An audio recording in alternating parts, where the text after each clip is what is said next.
Bonjour à tous et bienvenue, on se retrouve aujourd'hui pour un combat titanesque.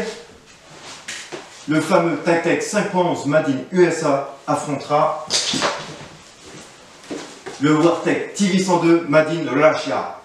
C'est parti!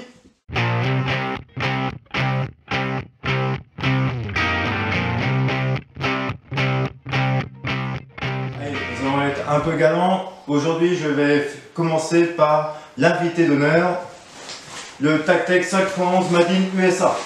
Donc, pas besoin de vous présenter déjà le très célèbre Tactec 5.11. Je pense qu'il a déjà fait son lot de succès. Vous avez sur les deux gilets des pads de confort. Pour les pads de chez 5.11, ils ne seront pas détachables. Tandis que pour le Wartec, vous aurez des pads totalement interchangeables selon vos goûts, votre morphologie. Voilà. Vous pouvez adapter vraiment comme vous souhaitez. Mais je garde quand même le premier point pour le TV102 car il gagne tout simplement parce que les pads sont changeables.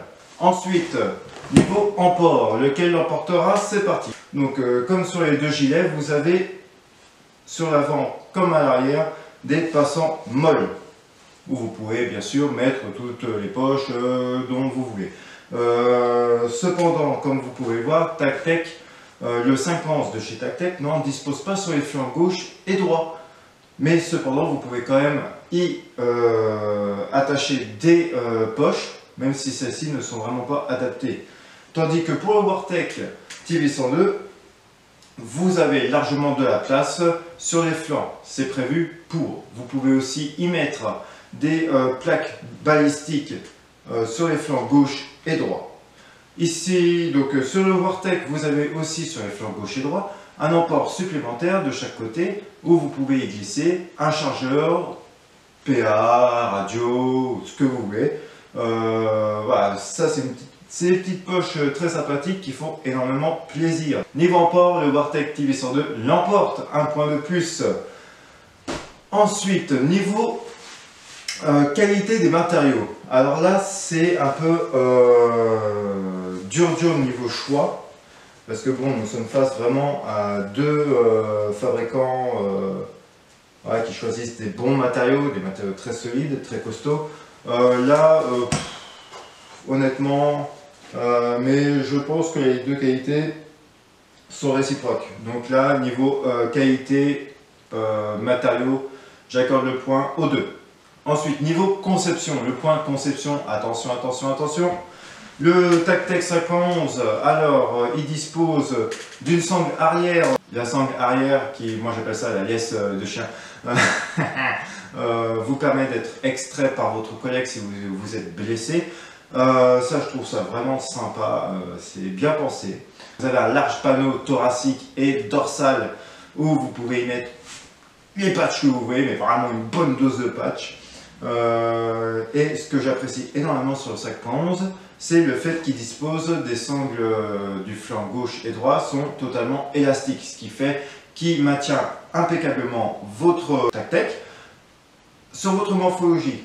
Donc il est bien comprimé, sans vous gêner, hein, il est bien stable sur vous.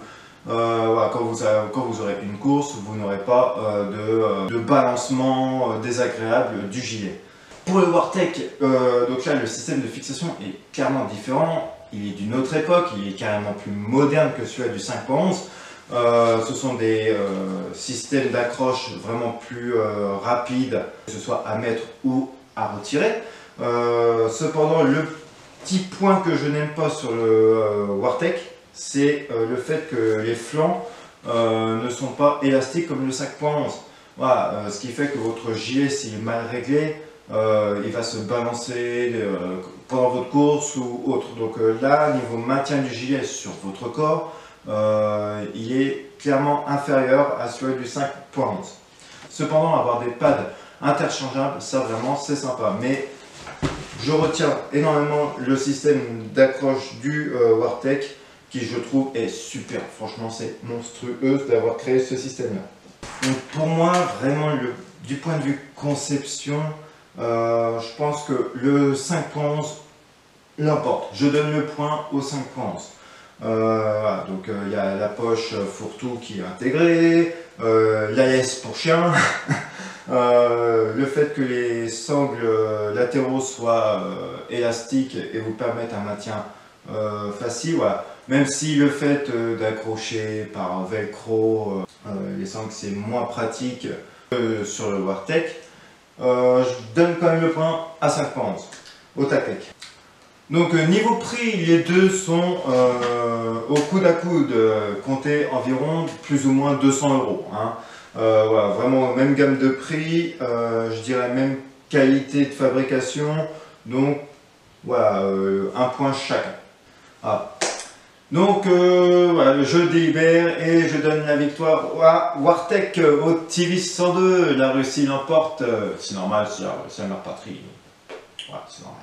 Si tu as un avis sur ces deux plats de carrière, je t'invite à le dire en commentaire. Si tu as une préférence, n'hésite pas aussi à le dire. Explique aussi pourquoi. Et voilà, ça me fera plaisir. Si cette vidéo t'a plu, je t'invite immédiatement à t'abonner, à liker et aussi à partager. Bien d'autres arriveront. Donc voilà, je vous dis à bientôt et bonne continuation!